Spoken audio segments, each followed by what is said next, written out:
Mesdames et messieurs les journalistes, nous plaçons en votre corporation nos espoirs pour une franche collaboration. Mais attention, loin de nous l'idée de faire de vous des griots. Notre respect pour votre noble métier est total. L'initiative de cet atelier vise à vous aider à mieux l'exercer. Vos aînés ont répondu à notre appel pour vous aider à travailler de manière rigoureuse, honnête et constructive. C'est vous qui construirez le récit de nos progrès. C'est vous aussi qui critiquerez nos manquements, critiques qui nous aideront à nous ajuster. C'est vous qui rendez compte du spectacle que proposeront nos compétitions.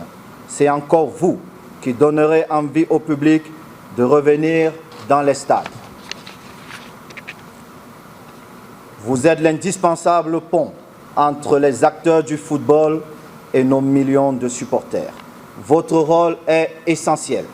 Ensemble, nous arrimerons notre football à l'industrie mondiale du sport et aussi du divertissement.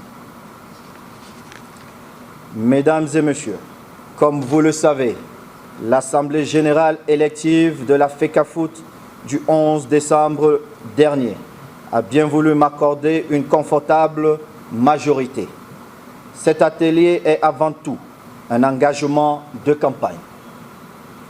En effet, dans mon programme de campagne, mon équipe et moi-même avions placé le recyclage et la formation des journalistes en tête de nos priorités. L'organisation de ce séminaire permet à mon équipe et à moi de tenir parole. Faire ce que nous avons promis est notre credo. Une lecture rétrospective de ces 6 mois de mandat permet de mesurer le chemin parcouru. Permettez-moi de vous en faire un résumé en 10 points. 1. Nous avons réconcilié la famille du football camerounais. Lors de ma campagne, je m'étais engagé à apaiser les tensions dans la famille du football camerounais. Comme promis, nous l'avons fait, en misant sur ce qui nous unit, tout en nous défendant contre les forces qui tendent à nous diviser. Ainsi, nous avons engagé les pourparlers avec les acteurs de la famille du football camerounais, notamment avec les membres de l'Assemblée générale de la FECAFOOT de 2009. Les discussions ont abouti à une issue heureuse car la majorité des 10 membres ont décidé de renoncer aux procédures intentées contre la FECAFOOT. Dans le même état d'esprit, nous avons créé le Conseil transitoire du football professionnel en charge de l'organisation des championnats d'élite. J'en profite pour remercier Monsieur le Premier ministre Joseph Dion Ngouté et l'ensemble du gouvernement dont il est le chef, qui ont soutenu l'organisation du championnat avec une dotation d'un montant de 350 millions de francs CFA. Pour la première fois de son histoire, la FECAFOOT rendra compte de l'utilisation de cet argent. Soyez-en sûrs, pendant ce mandat, il n'y aura pas d'alternative à la transparence. 2. Nous avons relancé les compétitions alors que nous avions hérité d'une fédération en grande difficulté financière. Le défi de faire jouer les championnats était une gageure. Nous avons élaboré une formule par poule à cause de cette situation financière catastrophique, mais aussi pour tenir les délais fixés par la CAF. Je profite pour dire un grand bravo à Franck Hapi et à toutes ses équipes.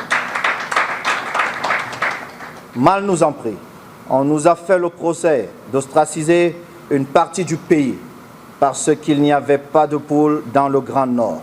C'est le lieu de remercier le ministre d'État SGPR, M. Ferdinand Gongo, qui a porté nos doléances auprès du chef de l'État sur haute instruction de ce dernier. Décision a été prise d'octroyer 560 millions de francs CFA à la FECAFOOT pour les clubs. Même si jusqu'au moment où je m'adresse à vous, cet argent reste bloqué par quelques forces obscures. tapis dans les méandres de notre haute administration. Ces personnes qui se reconnaîtront ont juré de faire échouer notre projet de relance du football national pour des raisons dont j'ignore les tenants et les aboutissants. En dépit de ces obstacles, la fédération est parvenue à organiser la fin du championnat dans le septentrion. La préoccupation de notre organe exécutif a toujours été d'associer l'ensemble du pays à toutes les activités de la fédération. Car le football doit fédérer tous les Camerounais du nord au sud et de l'est à l'ouest. 3. Nous avons restructuré la fédération. Il faut tout de suite relever que 11 décembre 2021, c'est-à-dire au moment où nous prenons la tête de la fédération, le personnel de la structure comptait 3 mois d'arrêt de salaire. Le 13e mois de salaire, généralement payé avant les fêtes de fin d'année, était lui aussi en attente de paiement. Aujourd'hui, la fédération a apuré tous les arrêts de salaire de 2021. Cependant, nous faisons ces efforts en exigeant en contrepartie un engagement sans faille des salariés. Nous avons placé la barre haut en termes d'exemplarité. Les salariés de la fédération, comme le staff de nos équipes, savent désormais qu'ils ont des droits, mais aussi des obligations. Sur le plan structurel, nous avions également promis de restructurer le secrétariat général de la fédération, d'améliorer la gouvernance par la refondation des fonctions support et de réorganiser les directions. Cela a été fait. 4.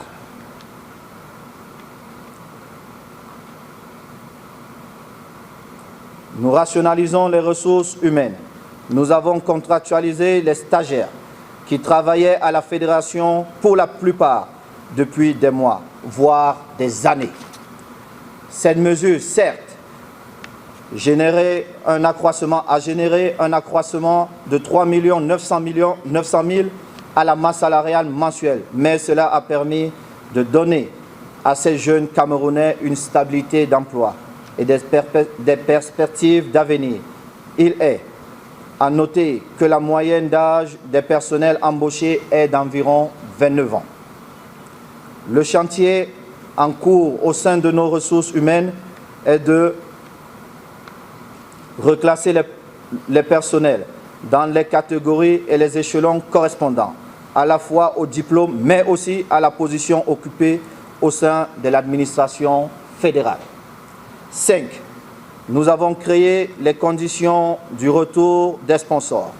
Après avoir repris langue avec les sponsors qui ont accepté de financer les championnats locaux et les sélections telles que MTN, Bocom, Simencam, GoSport, Sodecoton, nous avons renforcé les partenariats qui existaient déjà avec d'autres entités.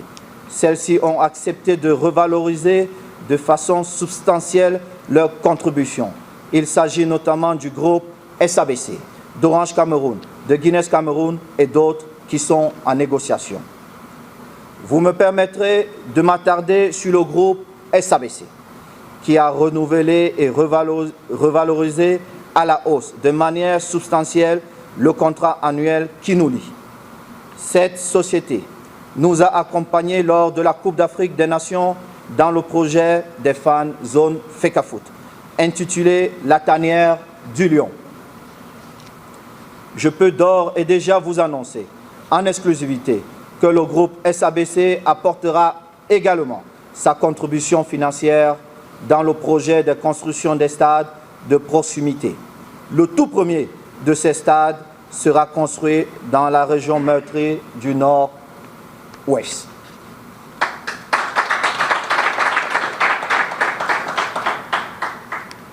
Je saisis cette occasion pour dire à tous nos sponsors, au nom du COMEX, toute notre reconnaissance.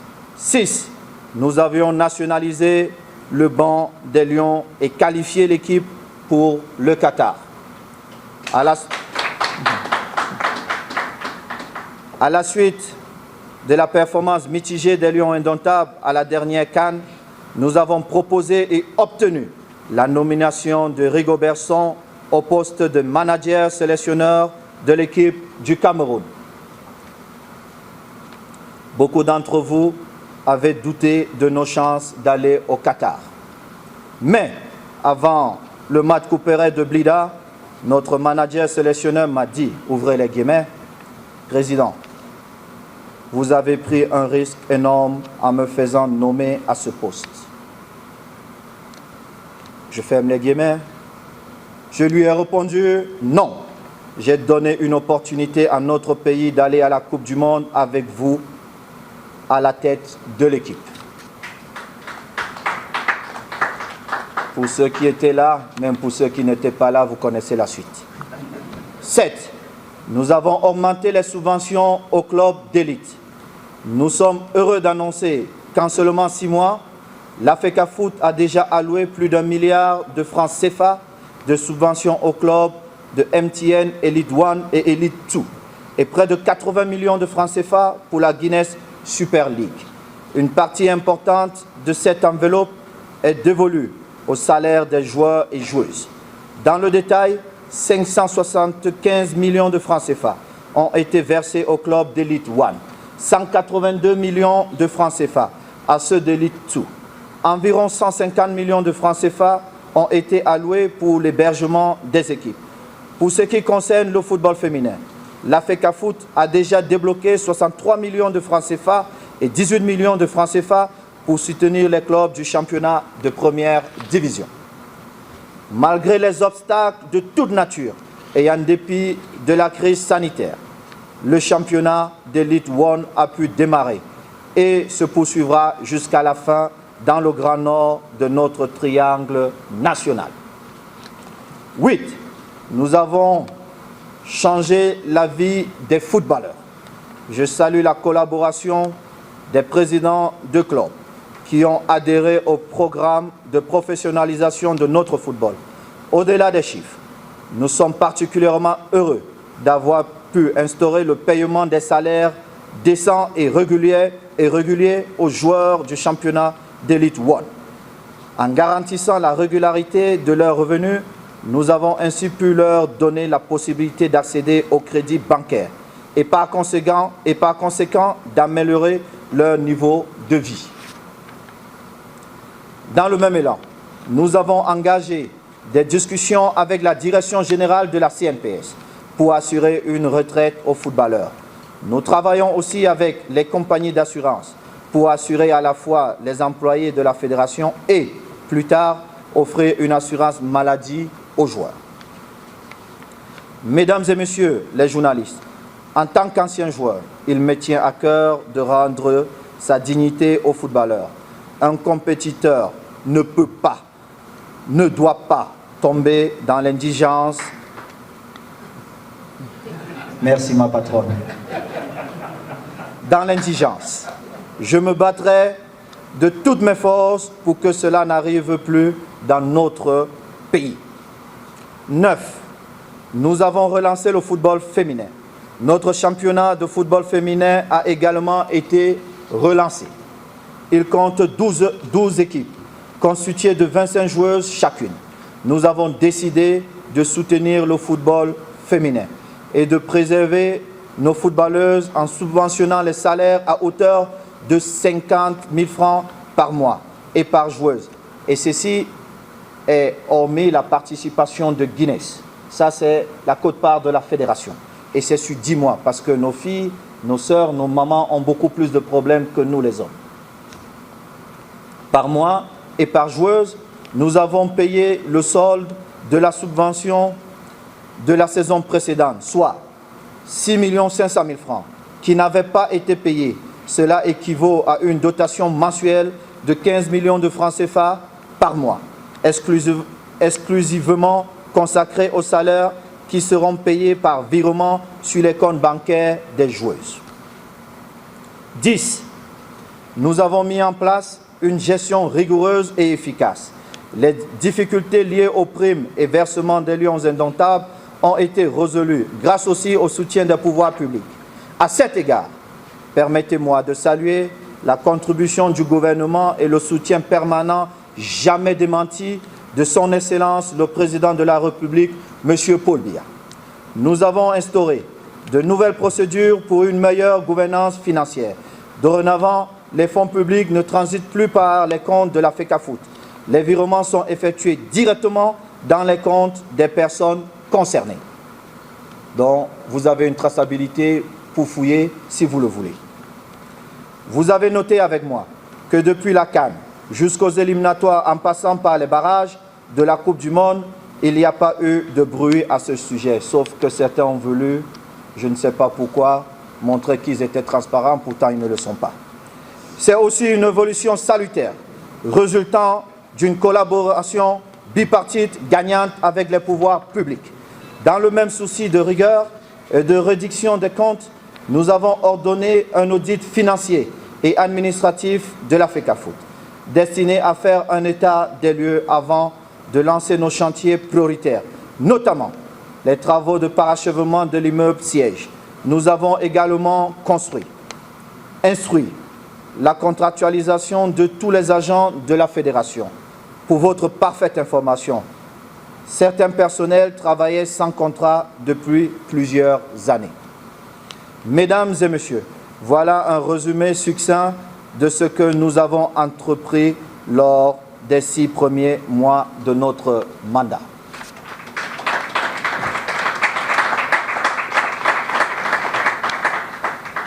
Notre tâche se poursuivra dans les prochains mois avec en priorité une participation honorable de nos Lions à la Coupe du Monde Qatar 2022. Restructuration de la Fédération, les réformes de la Ligue, les chantiers de construction des infrastructures et l'amélioration de l'attractivité de notre football. Vous me connaissez suffisamment pour savoir que ce ne sont pas des paroles en l'air. J'ai le plaisir de vous annoncer que j'ai négocié et obtenu un accord de principe pour un emprunt de 9 milliards de francs CFA d'une banque de la place, alors que mes prérogatives de président m'accordent le pouvoir d'engager la fédération. Je souhaite néanmoins consulter l'Assemblée générale de la FECAFOOT avant de signer cette convention. Cette convention sera officialisée lorsque cette instance en aura validé le principe. Ces fonds serviront à financer la construction des stades de proximité et à achever l'immeuble siège de la fédération. Vous savez où nous sommes à Tinga, vous avez connu ça avant moi. Je pense que notre pays mérite beaucoup mieux. Vous l'aurez compris, le rythme de transformation de l'écosystème de notre football ne va pas faiblir. Et ce, pour une bonne raison. Il est l'un des défis que notre pays doit relever. Ce début de mandat et ce bilan d'étape que chacun peut apprécier est un motif de satisfaction. C'est aussi une motivation pour viser notre objectif clé, redonner à notre football toute sa grandeur. Avec votre concours, les efforts de toute la nation soient récompensés. En espérant que vos échanges ont été enrichissants et que cet atelier vous sera utile, je vous remercie de votre attention. Merci.